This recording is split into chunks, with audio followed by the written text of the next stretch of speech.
What are you working on? My resume. Oh? Writing an English resume is so hard. I wish someone could help me. Do you want my help? Oh, since you're offering, why not? Okay. Yeah.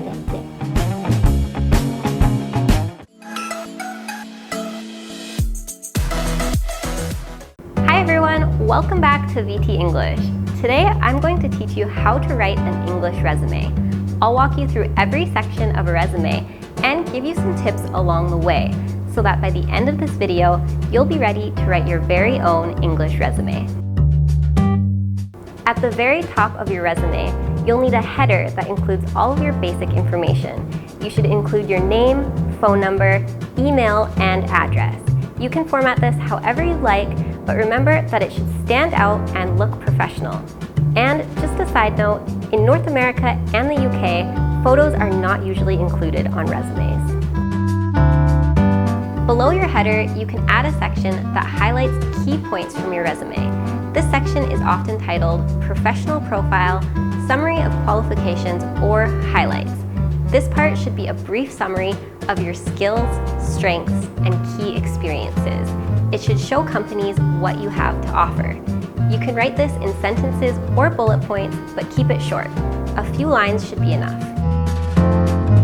The next section is work experience or professional experience. In this section, you should list the jobs that you've had in reverse chronological order. So your most recent job should come first, and then you should work your way back in time from there. For each job, you should include your job title, the company's name and location, and the dates that you worked there. Under that, you should write a few bullet points that explain what you did at that job. Each bullet point should start with an action verb and should focus on specific job duties. Also, try to include some measurable results. For example, if you worked in sales, you could write the actual amount of sales that you made. Remember, since each bullet point starts with a verb, they won't be complete sentences.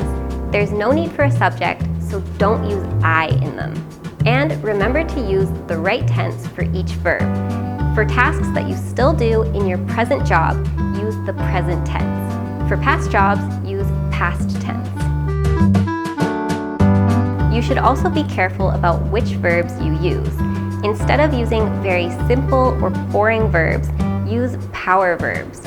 For example, rather than using made, use developed. Or instead of using did, use executed. Using power verbs like these will strengthen your resume. The next section is education. This section can also be moved to before professional experience if you're a new graduate and you don't have much work experience. In this section, you should list your education starting with your most recent degree. So if you have a master's degree, you should list that first, followed by your bachelor's degree. For each of these, you should write your degree, school, and graduation date. If you haven't graduated yet, you can write expected graduation date and then that date. You can also include your GPA, if it's high, and any awards you've received. The other sections of your resume will depend on your own needs. Let's go through a few sections that people often include. Under this section, you can list any volunteer work you've done. Here you can list any licenses or certificates that you have that relate to the job you're applying for. In this section, you can include any skills that might be useful for the job you're applying for. If you work in a field that requires technical skills, list those. If you're applying for an office job, you might want to include something like proficient in Microsoft Word and Excel. If you speak multiple languages, you can list those here. If you've done any language exams, include those to show what level you're at. Otherwise, just give a basic idea of your level. You could use words like native language, fluent, intermediate, or basic to describe your language level. Alright, we've gone through all the basic sections of an English resume, but before I go, I'd like to give you a few final tips. Number 1, keep your resume to 1 to 2 pages in length. Number 2, Adjust your resume based on the job you're applying for to make sure that the information on your resume relates to that job.